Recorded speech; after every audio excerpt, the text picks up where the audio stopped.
여러분 삶에 우리 하나님 선하신 하나님이심을 믿으십니까? 하나님은 선하다. God is good. 좋으신 하나님을 날마다 여러분 삶 가운데 경험하며 사십니까? 믿기는 믿는데 경험은 잘 못하신다.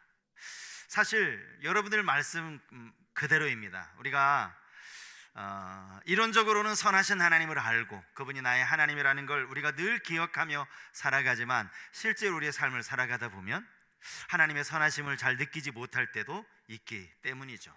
아니, 어느 때는 하나님이 정말 선하신 하나님이 맞는가? 적어도 나에게 하나님은 선하신가? 라는 의심이 들 때가 있습니다. 성경에는 이런 말씀을 합니다. 하나님이 지금도 살아계셔서 모든 우주 만물을 다스리시고 당신의 뜻대로 섭리하신다. 우리는 이것을 믿습니다. 마태복음 10장 29절 이하에 보면 주님도 우리 아버지 하나님에 대해서 이런 말씀을 하셨어요. 참새 2마리가 한 아사리온에 팔리지 않느냐? 그러나 너희 아버지께서 허락하지 아니하시면 그 하나도 땅에 떨어지지 아니하리라. 너희에게는 머리털까지 다 세신 바 되었나니. 새 중에 가장 보잘것없어 가치 없는 새가 참새라고 합니다. 오죽했으면 참새 2마리가 한 아사리온. 여기 한 아사리온은 데나리온의 16분의 1이라고 생각하시면 돼요. 아주 쉽게 너무나 하찮고 가치 없는 그러한 새라는 것이죠. 그런데 그 새도 하나님이 허락하시지 않으면 땅에 떨어지지 않는다라는 거예요. 모든 것이 다 하나님의 뜻 안에 달려 있다라는 것이죠. 그러면서 사람에 대해서는 너희의 머리털까지도 세신 바 되었다, 이렇게 성경이 말씀하고 있어요. 혹시 여러분 가운데 여러분들 머리털 숫자를 알고 계시는 분 계십니까? 오늘 아침에 한 4개가 빠졌으니까 몇 개 다 알고 계시는 분 계세요? 아마 한 분도 안 계실 거예요. 그런데 하나님은 우리의 이 머리털까지 세신 바 되었다라고 성경이 말씀하고 있는 거예요.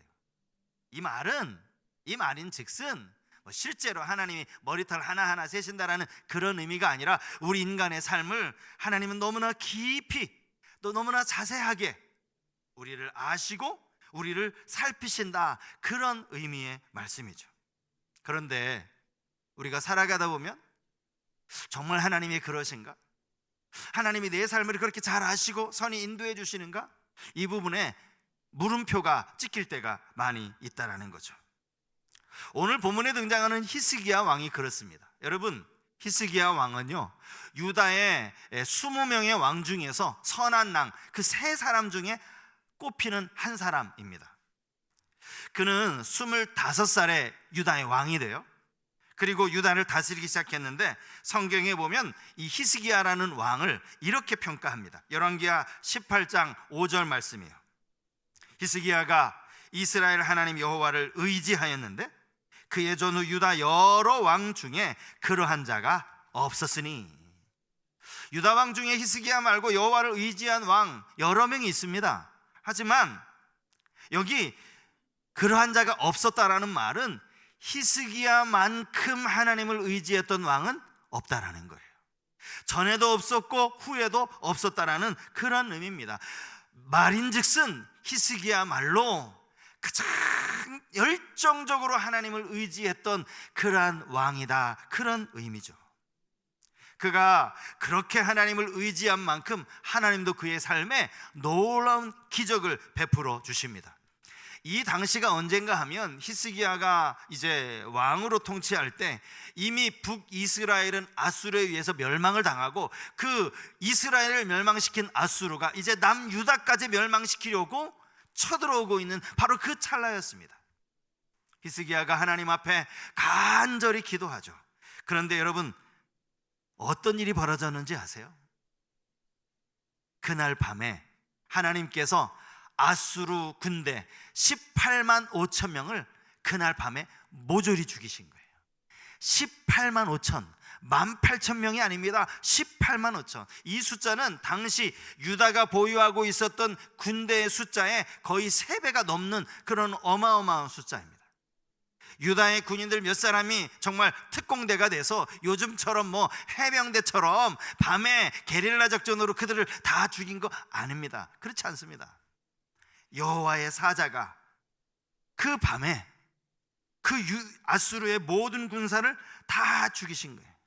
히스기야와 유다 백성들이 아침에 일어나 보니까 이미 송장이 되어 있었다. 성경은 그렇게 말하고 있어요. 이게 이사야 37장에 나와 있는 내용입니다. 오늘 우리가 38장을 읽었어요. 여기 그때라는 말이 1절에 나옵니다. 여기 그때가 언제예요? 히스기야가 이 일을 보고 너무너무나 신기하고 너무너무나 놀라고, 하나님이 이렇게 우리를 사랑하시는구나, 유다를 이렇게 보호하시는구나, 너무너무나 기뻐하고 있을 바로 그때 하나님은 이사야 선지자를 보내셔서 청천벽력 같은 이야기를 히스기야에게 전하십니다. 그 말인즉슨 네가 죽고 살지 못할 것이다, 이 말입니다. 여기 죽고 살지 못하리라, 죽는다는 말, 살지 못한다는 말 같은 말이에요. 이걸 반복했다라는 건 너는 반드시 죽을 것이다, 너 살려고 생각하지 말아라, 너 죽을 테니까 빨리 유언해라. 유언하라는 말은 이미 사형 선고가 내려졌다라는 말이죠. 이 당시만 해도 히스기야에게는 아직 아들이 없어요. 빨리 네 후계자가 될 사람을 어느 가족 중에서 빨리 선택하든지 네가 하던 일을 빨리빨리 맡을 사람을 잘 세우라는 그런 이야기를 하나님이 선지자를 통해서 하고 계신다는 거죠. 혹시 여러분 이때 히스기야의 나이가 몇 살인지 알고 계세요? 오늘 본문에는 안 나옵니다. 그런데 성경에는 이 당시 히스기야의 나이를 알 수 있는 힌트가 있어요. 자, 그 힌트가 열왕기하 18장 2절에 나옵니다. 그가 왕이 될 때에 나이가 25세라. 예루살렘에서 29년간 다스리니라. 그의 어머니의 이름은 아비요 스가리아의 딸이더라. 열왕기하 18장부터가 이제 히스기야 이야기가 쭉 나오거든요. 오늘 히스기야 얘기인데 그가 25세 왕이 돼요. 그리고 몇 년을 다스려요? 29년을 다스립니다. 그러니까 29년을 다스리고 그는 우리 나이 54살, 54살에 죽었다는 말이죠. 그러면 오늘 이 본문이 히스기야가 54살 때의 일인가? 그렇지 않습니다. 여기 이 54살은 하나님이 연장시켜 주신 15년이 포함되어 있어요. 그러니까 54살에서 15년을 빼야 됩니다. 그래야 지금 이 당시의 나이가 나오는 거예요. 너 죽을 것이다, 하나님이 15년 연장시켜 주시기 전 나이 54에서 15를 빼면 계산이 나오죠? 몇 살? 39살. 요즘 39이면 아직 장가도 안 간 청년들도 많습니다. 39에 너 죽을 테니까, 그것도 곧 죽을 테니까 빨리빨리 정리하라, 이 이야기를 하고 있는 거예요. 전혀 생각지도 못했던 일이 일어나고 있다라는 거죠. 사실 우리가 일상에서 정말 이 하나님 선하신 하나님이 맞아? 내게 왜 이런 일이 생기고 내게 왜 이런 어려움이 찾아오지? 우리가 겪는 그 고난과는 비교할 수도 없는 그 고난이 히스기야에게 찾아온 겁니다. 그러면 과연 히스기야는 이런 상황에서 어떻게 이것을 이겨냈는가? 오늘 히스기야의 모습에서 우리가 깨달아야 하는 교훈이 무엇인가? 그걸 오늘 세 가지로 생각을 해보려고 하는데요. 그 중에 첫 번째는요, 고난은 누구에게나 찾아온다라는 사실입니다. 고난은 누구에게나 찾아와요. 나의 선행이나 나의 악행, 그것과 상관없이 고난은 찾아오기 마련이라는 거예요. 실제 히스기야의 고난은 그가 악해서 주어진 고난이 아니었습니다. 그는 그야말로 이유 없이 고난을 당한 거예요. 말로 다 할 수 없는 사형 선고를 받은 것이죠. 이처럼 고난은 누구에게나 찾아올 수 있어요. 여러분, 우리가 이 사실을 아는 게 왜 중요한가 하면, 그래야 우리가 당한 고난 앞에, 이 현실 앞에 낙심하거나 절망하거나 원망하지 않기 때문이에요. 많은 사람들이 문제가 뭔지 아세요? 고난이 찾아왔을 때 자꾸 이 고난의 이유를 찾으려고 하는 거예요. 물론 하나님께서 딱 고난이 찾아왔을 때 이게 하나님이 나를 징계하시는구나 스스로 아는 경우도 있어요. 내가 지금까지 살아온 삶에 대해서 하나님이 책망하시려고 사인으로 주시는 이런 고난이구나 스스로 아는 경우도 있을 수 있어요. 하지만 모든 고난에 대해서 그 이유를 알 수 있는 건 아니라는 거죠. 그 이유를 하나님이 가르쳐 주시지 않았음에도 불구하고 우리는 자꾸 고난의 이유를 찾으려고 합니다. 내가 왜 이런 어려움을 겪지? 내게 왜 이런 고난이 찾아오지? 자꾸 그 이유를 생각합니다. 오늘 본문의 히스기야가 위대한 건요, 자기가 당한 이 고난의 이유를 따지지 않아요. 만약에 히스기야가 이 고난의 이유를 가만히 묵상했더라면, 그래서 자기가 꽤 오래전에 지었던, 사실 이거 아무도 모르고 자기 혼자만 알고 있었던 그 죄에 대한 결과로 하나님이 자기를 징계하신다라고 깨달았다면 그는 어쩌면 우울증에 빠졌을지도 몰라요. 혹은 아무리 자신의 과거를 돌이켜봐도 내 안에 이렇게 죽을 만한 죄를 지은 적이 없는데 라는 생각이 들었다면 그는 당연히 하나님을 원망했겠죠. 하나님, 저한테 왜 그러십니까? 제가 뭔 잘못을 저질렀습니까? 제가 무슨 잘못을 저질렀길로 하나님이 저에게 이렇게 대하실 수 있습니까? 하나님을 따지면서 원망했을 거예요. 히스기야는 어느 편에도 속하지 않았습니다. 묵묵히 그 이유를 따지지 않고, 때로 심각한 질병이나 전혀 생각지 않았던 고난이 닥쳐올 때, 여러분, 이것이 죄로 인한 하나님의 징계일 수도 있습니다. 분명한 것은 모든 경우가 다 그렇지는 않다라는 사실이에요. 난 죄를 안 지었으니까 고난이 없을 거야, 그것도 틀린 말이고요. 나는 죄를 지었으니까 하나님이 분명히 고난을 주실 거야, 이것도 틀린 말이에요. 연단을 위한 고난도 얼마든지 있기 때문이죠. 자꾸 고난을 묵상하는 거예요. 이게 어디서 왔지? 왜 내게 이런 어려움이 생겼지? 이게요, 문제는 자기 자신에게만 그렇게 하는 거, 이것도 사실 스스로를 병들게 하는 건데, 이 습관이 다른 사람을 향하여서도 똑같이 그런 모습을 드러낸다는 거죠. 교인 중에 어느 누가 이런 어려움을 겪었대, 이런 슬픔이 있대, 갑자기 이런 병이 들었다는 이야기를 병원에서 들었대. 그러면 우리 마음속에 저 고난 분명히 이유가 있는데 아마 우리가 알지 못하는 뭔가 하나님 앞에 해결해야 할 그런 죄 문제가 있을 거야.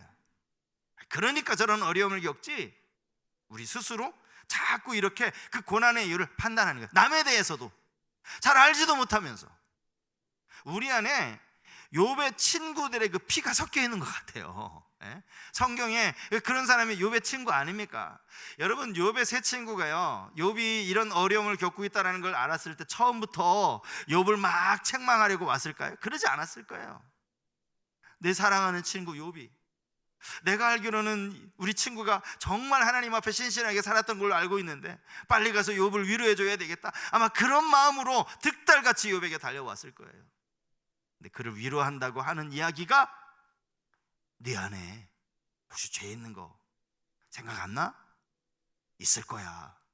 죄 없이도 어떻게 이런 고난을 당할 수 있겠니? 하나님이 이것들을 죄가 없다면 왜 허락하셨겠니? 그를 충고하기 시작했고, 그 충고가 나중에는 서로 논쟁이 되고요, 논쟁이 나중에는 보이지 않는 칼로 상대방의 마음을 막 찌르는, 서로 상처를 주고 말았다는 사실입니다. 하나님이 욥기 보면요, 욥기 42장에 보면 하나님이 욥의 세 친구를 책망하십니다. 내가 너희에게 분노한다, 이런 말씀이 성경에 나와요. 그러면서 뭐라고 말씀하는지 아세요? 너희들이 욥에게 했던 말 틀렸다, 욥을 정죄하는 거 틀렸다, 분명히 말씀하세요. 그렇게 말씀을 하셨음에도 불구하고 여전히 우리 마음속에는 저 집에 이런 일이 있다 해, 그러면 저게 무슨 죄의 결과일 거야, 무슨 알지 못하는 무슨 문제가 있을 거야, 이렇게 생각하는 거. 여러분, 이거 정말 조심하셔야 돼요. 고난이 우리 앞에 찾아올 때 우리 마음속에 가져야 할 생각, 고난은, 성도의 고난은 당연하다. 여러분, 이 사실 믿으십니까? 성도의 고난은 당연해요. 성도의 고난이 당연하다는 것을 제가 여러분들에게 52주 설교할 수 있어요. 성경 안에서만. 성경의 인물들 가운데 아무 어떤 죄 없이, 하나님 앞에 아무 문제 없이 하나님이 연단하시려고 고난 받은 사람이 얼마든지 찾아볼 수가 있다고요. 특별히 우리가 이 말씀을 기억할 필요가 있어요. 베드로전서 4장 16절 말씀이요. 만일 그리스도인으로 고난을 받으면 부끄러워하지 말고 도리어 그 이름으로 하나님께 영광을 돌리라. 여러분, 고난 당하시거든 하나님께 영광 돌리시기 바랍니다. 내게도 이런 고난을 통하여 하나님을 높이게 하시는, 하나님께 영광을 돌리는 우리 성도님들이 되실 수 있길 바랍니다. 또 하나, 히스기야는 이 고난 앞에 이 문제를 가지고 하나님 앞에 나아갔다는 거예요. 하나님께 가지고 갔다라는 사실입니다. 자, 오늘 본문의 1절이 이사야 선지자에게, 히스기야에게 이제 사망 선고를 내리는 장면이라면, 2절은 바로 히스기야의 반응을 기록하고 있는 말씀이 2절입니다. 자, 2절 말씀 이렇게 되어 있죠. 히스기야가 얼굴을 벽으로 향하고 여호와께 기도하여. 선지자의 말을 듣자마자 그가 취한 행동은 곧바로 벽을 향하여, 하나님을 향하여 기도했다라는 사실입니다. 이게 좀 의아한 것은요, 이게 좀 일반적이지 않다라고 생각하는 이유는요, 그가 왕이었기 때문입니다. 한 나라의 왕이에요. 한 나라의 왕이라면 아직 젊고 뭐 나이가 많아서 죽는 것도 아니고 병이 걸려서 죽는 것인데, 이 병을 고칠 수 있는 의사가 설마 이 유다 땅에 없겠는가? 얼마든지 신하들을 시켜서 내 병을 고칠 수 있는 의사를 누구가 됐던 전국을 뒤져서라도 찾아내라고, 내 병을 고칠 수 있는 약이 있거든 이것을 어떻게든 수소문해서 찾아오라고, 그렇게 명령을 내릴 수도 있어요. 아니, 그렇게 하고 기도할 수 있다고요. 히스기야는 그거 하지 않아요. 성경에 유다의 아사왕이라고 있거든요. 아사왕도 초반에는 상당히 선한 왕이었어요. 그런데 아사왕이 저지른 실수가 성경에 나옵니다. 역대하 16장 12절 말씀인데, 아사가 왕이 된 지 39년에 그의 발이 병들어 매우 위독했으나 병이 있을 때에 그가 여호와께 구하지 아니하고 의원들에게 구하였더라. 아사왕이 이렇게 했대요. 그가 의원들에게 구한 거, 이거 잘못 아닙니다. 그게 틀렸다라고 말하는 게 아니에요. 의원들에게 구할 줄 알면서 정작 하나님께는 구하지 않았더라. 이게 문제인 거죠. 히스기야는 오직 하나님께만 매달려 기도했습니다. 여러분, 얼굴을 벽으로 향하면 뭐가 보이죠? 벽이 보이죠. 벽밖에 안 보여요. 아무것도 안 보여요. 이 말인즉슨 그가 하나님만 보았다는 거예요. 다른 거 다 하나도 안 보고 하나님만 보았다는 거예요. 가만히 생각하면 히스기야가 몸에 상처가 난 것이었거든요. 자, 히스기야가 정확하게 어떤 병에 걸렸는지는 성경에 나와 있지 않아요. 그런데 분명한 것 하나는 그가 낫는 과정이 성경에 기록되어져 있다는 사실입니다. 자, 열왕기하 20장 7절에 보면 이런 말씀이 나옵니다. 이제 하나님이 히스기야의 기도를 들으시고 다시 이사야를 시켜서, 이사야가 이렇게 한 거예요. 이사야가 이르되 무화과 반죽을 가져오라 하매 무리가 가져다가 그 상처에 놓으니 나으니라. 누구의 상처? 히스기야의 상처. 그러니까 히스기야가 지금 죽게 된 것이 몸에 상처가 생긴 거예요. 여기 상처라고 번역된 단어가 염증이라는 뜻도 가지고 있고요, 종기라는 뜻도 가지고 있어요. 그러니까 히스기야가 멀쩡하게 원인도 없이 그냥 죽은 것이 아니라 어딘가에서 상처가 생긴 거예요. 근데 그 상처 안에 이 염증이 아주 급속도로 그 몸을 이제 타고 들어가서 그것 때문에 며칠 만에 죽을 수 있는 그런 상황이었다라는 거죠. 그러면 우리 생각에 상처가 얼마나 깊은지, 상처가 이걸 어떻게 치료해야 될지, 상처를 좀 쳐다보았을 만도 한데 히스기야가 자기 몸에 난 이 상처, 자기를 죽게 만든 상처를 쳐다보았다는 말 자체도 없어요. 하나님께 기도하는 거예요. 물론 하나님께 그냥 기도만, 상처도 쳐다보지도 않고 의사도 찾지 않고 기도만 했다라는 것이 오늘 이 시대에도 우리가 그냥 병 걸리면 병원 갈 필요도 없고 의사 만날 필요도 없고 그냥 병만 쳐다보라, 그런 의미는 아닙니다. 여러분, 야고보서에 보면 야고보 사도가 너희 중에 병든 자가 있느냐, 그러면 교회 장로들을 청하라. 그 장로들은 기름을 바르며 기도할 것이다 라는 표현이 성경에 나옵니다.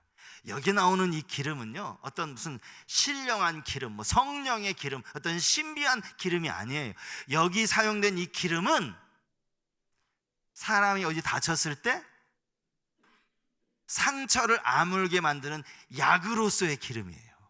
기름을 바르며 기도할지니라, 이 말은 바꿔 말하면, 요즘으로 치면 네가 병에 걸렸으면 의사에게 진료를 받고 약을 먹으면서 기도해라, 이런 의미의 똑같은 말이에요. 수술을 받으라 하거든 수술을 잘 받고 나서, 그리고 나서 계속 기도하거라, 이것과 똑같은 말이라고요. 그냥 병만 쳐다보라는 그런 의미가 아닙니다. 중요한 건 야고보서 5장 15절에 나와 있는 말씀인데, 우리 15절 말씀 같이 한번 읽어보실까요? 야고보서 5장 15절 같이 읽습니다. 믿음의 기도는 병든 자를 구원하리니 주께서 그를 일으키시리라. 혹시 죄를 범하였을지라도 사하심을 받으리라. 믿음으로 기도하면 하나님이 의사의 손길을 통하여, 수술이라는 방법을 통하여 그를 고칠 것이다. 믿음으로 기도하면서 치료받아라. 하나님을 의지하는 믿음, 하나님께 매달리는 이 믿음이 중요하다는 사실이죠. 그리고 오늘 본문에서 히스기야의 모습 속에서 우리가 본받아야 할 게 또 하나가 있어요. 그건 하나님이 히스기야의 눈물을 보셨다라는 거죠. 그의 눈물을 보셨다. 자, 이게 무엇을 의미하는지 제가 설명을 해드릴게요.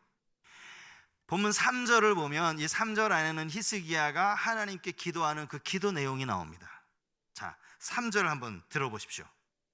이르되 여호와여 구하오니 내가 주 앞에서 진실과 전심으로 행하며 주의 목전에서 선하게 행한 것을 기억하옵소서 하고 히스기야가 심히 통곡하니, 뭐라고 기도하는가? 하나님, 제가 지금까지 이렇게 살았어요.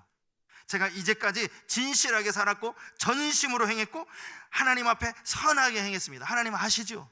저의 행함을 아시죠? 그러니 저를 고쳐주십시오. 이렇게 기도한 거예요. 그랬더니 하나님이 그에게 뭐라고 응답하시는가? 자, 15절 말씀, 우리 5절 말씀 같이 한번 읽읍시다. 5절 같이 읽겠습니다.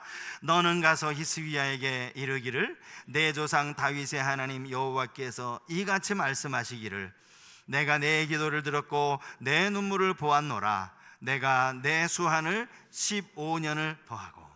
자, 하나님이 히스기야가 정직하게 행한 것 가지고 한마디로도 대답하시던가요? 너 맞아, 너 진짜 전심으로 행하더라. 내가 보니까 넌 정말 선하게 행해서 너의 행함 정말 귀해. 그런 말씀이 한마디라도 있습니까, 여러분? 저를 보지 마시고 5절 말씀을 보세요. 하나님이 히스기야에게 그래, 너의 행동을 보니까 넌 지금까지 살아온 너의 삶이 진짜 진심으로 행했어. 넌 정말 선을 많이 행했어. 그래서 내가 너 고쳐줄게 라고 하시던가요? 아닙니다. 아닙니다. 그런 내용 하나도 없어요.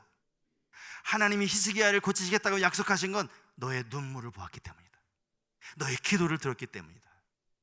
하나님이 그의 기도를 통해서 그에게 응답하시더라는 것이죠.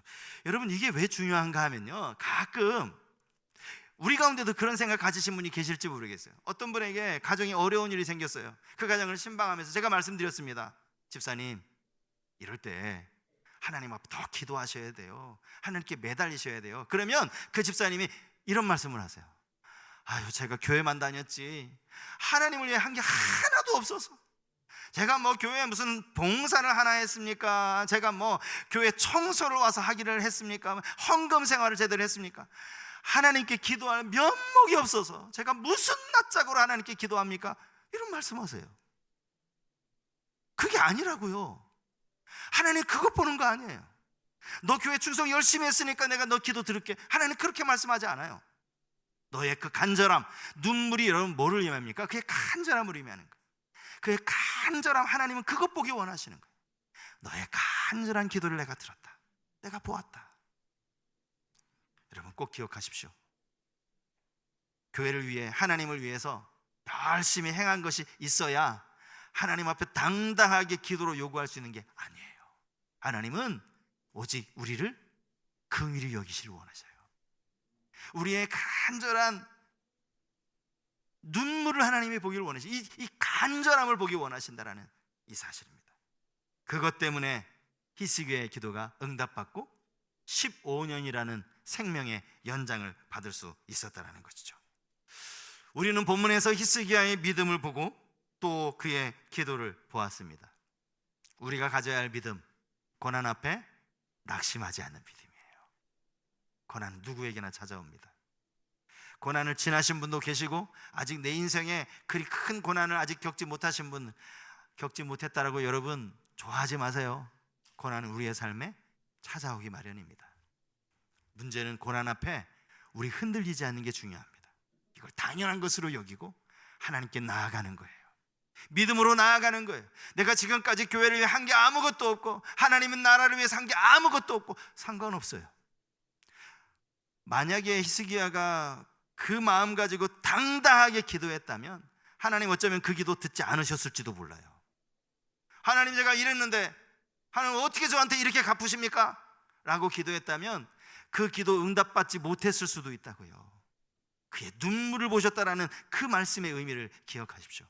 하나님 앞에 우리의 문제를 능히 해결하고도 남으실 그 하나님 앞에 하나님을 온전히 신뢰함으로 그분께 맡기며 우리 인생의 모든 문제를 하나님의 은혜로 해결함 받는 우리 귀한 성도님들 되시기를 주님의 이름으로 축복합니다.